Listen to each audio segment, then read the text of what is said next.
Hello and welcome to Dragonflower Gardens. I want to welcome you all to this wonderful edition of What Are We Doing in the Garden? How are we getting it started? We are here with one of the co-founders of Midgar Gardens. We'll leave you a link to their Facebook and all of their stuff in the description card. And this here is Jenny, and she's going to tell us all about what they're getting started, and we're going to go ahead and look at their plants and see how they do it. So let's get started, and let's go. You can film whenever you're ready, because there you are. that's my girl, and I love her, and I'm super stoked to be here, even doing this interview, and I want you to tell me all about your company. Okay, so I'm Jen from Mid Garden Farm. You can find us on Facebook. Currently, we have been working on a new chicken coop, and we put in potatoes, peas. We planted some spinach yesterday. Cleaning up, getting ready to really get in there and get our hands dirty and plant tomatoes, and everything's really going to be happening mid-April to late April. The garden will be planted and thriving at that point. I'm so excited. Super excited for the so season. Excited. Also, you can find us at the Farmers Market on Wednesday in Everett and the Arlington Market on Saturday. Good to know. Because we want to support our local farmers, because that's who's growing the food that's going to sustain us. So, if you're in our area, you come down and find us.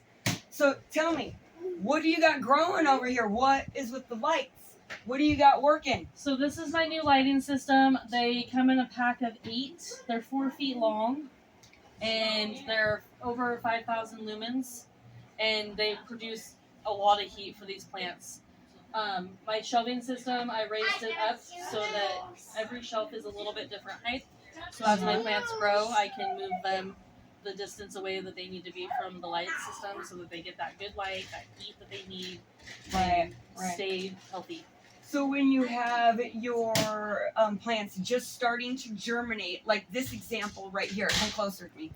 So this example right here would be where we are just starting to germinate. So these lights being that close is super important, right? Very important. Okay, so when we move on to it and it starts to germinate and we start getting true leaves, like here with this lettuce, and we start getting the true leaves, so we're going to lower it down just a little bit. And then as it starts to move further up, as the plants are growing and we're growing more leaves, you're dropping the light, or your shelving itself is different, right? Your shelving is different. Your shelving is different. So you've already thought out which stage your shelving should be in as you're going through each. So I just can rotate my trays to where I need them to be. I like that. I like that. And I like I can pop in new trays over here and move this tray to another shelf with a different distance from the light. Right. Yeah. So the distance from the light in each stage is super important. Okay. All right. We're noticing that. We're taking that into account. So what happens once these plants are ready to go outside? Do we just take them from here? Do we just take these beautiful plants that you're growing inside and just go, hey, you know what? Now we want to go plant them outside. Or we're just going to take these from right here in the climate they're in, and we're just going to put them in the ground, right? Nope. No? So these trays will...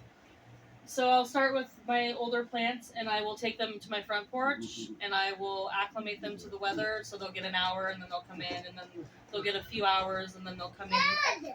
Every day it'll change. Okay. Until finally they're outside enough, and they're overnight, and then I'll take them to the farm, and we'll plant them. Okay. So it's about a week process to get them ready to go outside. Okay, and so that process that she's talking about, where she's taking it outside for a little bit at a time, and she's acclimating it to the climate, this is called hardening off your plant. Hardening off your plant. And it's super important that you remember to harden off your plant before you take it from where you've germinated it to outside in your garden.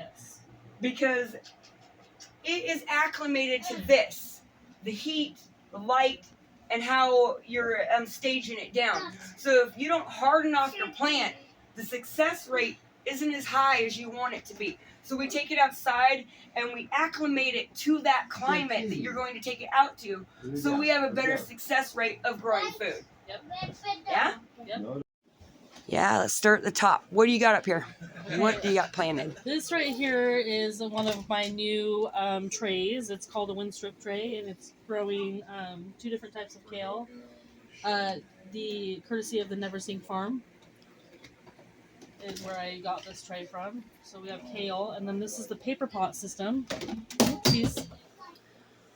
And this has 264 cells.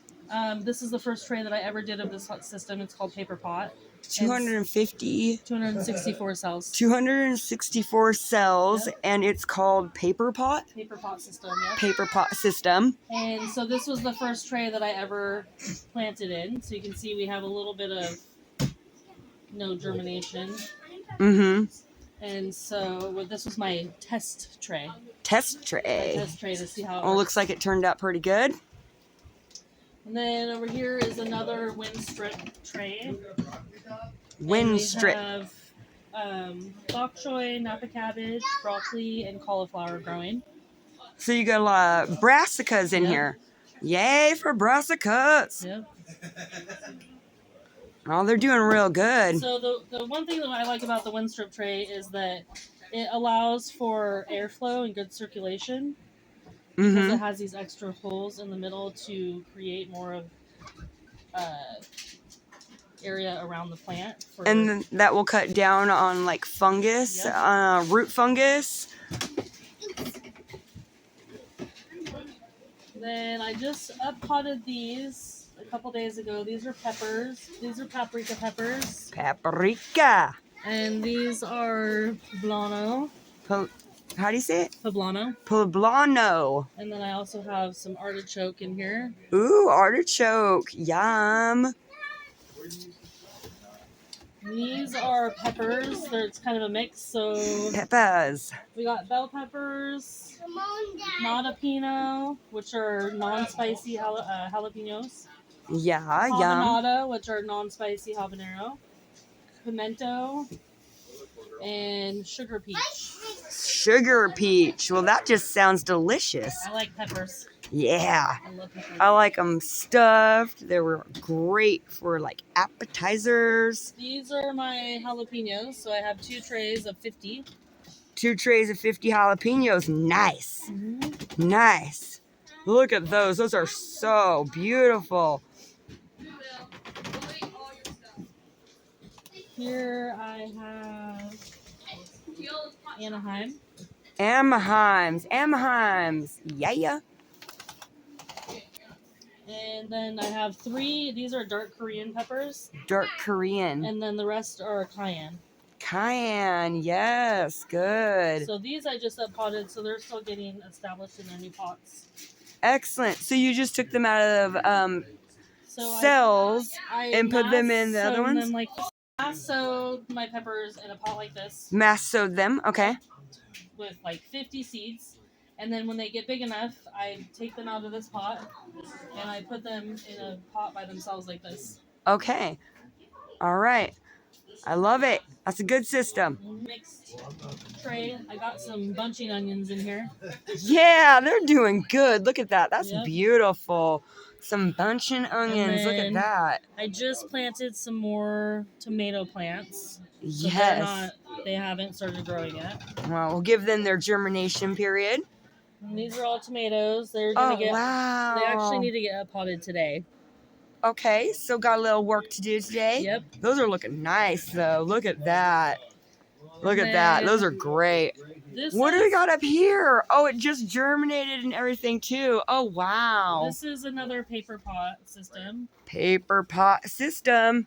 and this is a lettuce mix.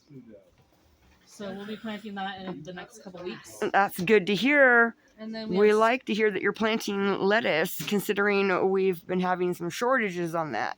Well, we'll have lettuce, kale, salanova, a bistro lettuce, and a garden variety. That's what I'm talking about. So this Way to is grow spinach. things. Spinach. Let's go ahead and get a close up on that. Oh, that's great germination. Look Yeah. at that. It's doing good. Look at that. That's wonderful. Habanero, a death spiral pepper. These are all gonna get potted today too, and then I have celery. Yeah, nice. And then this plant. What is that right there in the back? I don't know what it is. It was a volunteer. Ooh, fun. So we're gonna plant it and see what happens. Yeah, let's plan it and see what happens is right. I love it. Let's take a look at it real close. What do you guys think? What do you viewers think? What do you think that is?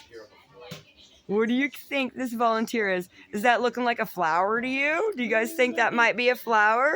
What do you guys think that is? Leave us a comment. Let us know. We'll let you know later on what it really is. We'll let you know what it looks like to harden off the plants, and then we'll go out to the farm. We'll check out the farm. We'll check out all the work that's being done out there, because the work that's being done out there is amazing. Okay? We got everything from chickens to, like, you guys, it's going to blow your mind when you get the opportunity to go out there with us. Okay? So we'll keep you updated on how we're hardening off the plants. So it's super important to remember that if you want quality food, to go ahead and get it from your local farmer. Because not only is growing local food is what's going to get us through what's about to happen to us, but we want to go ahead and support them. So if you're in our area, we want you to know where to find your local food at from local farmers that are growing it. So if you want to hit her up on Facebook, that would be Mid Garden Farms. Mid Garden Farms. I'm going to leave you a link right underneath, right here. I'm going to leave you a link right there. There it is. Okay? And you get a hold of her, and if you're in this area, you come down and you let us know that you're looking for that local food. Okay? Because we're looking to hook you up with something that's nutritious. All right. I want to thank you for watching Dragonflower Gardens. And remember to keep on growing.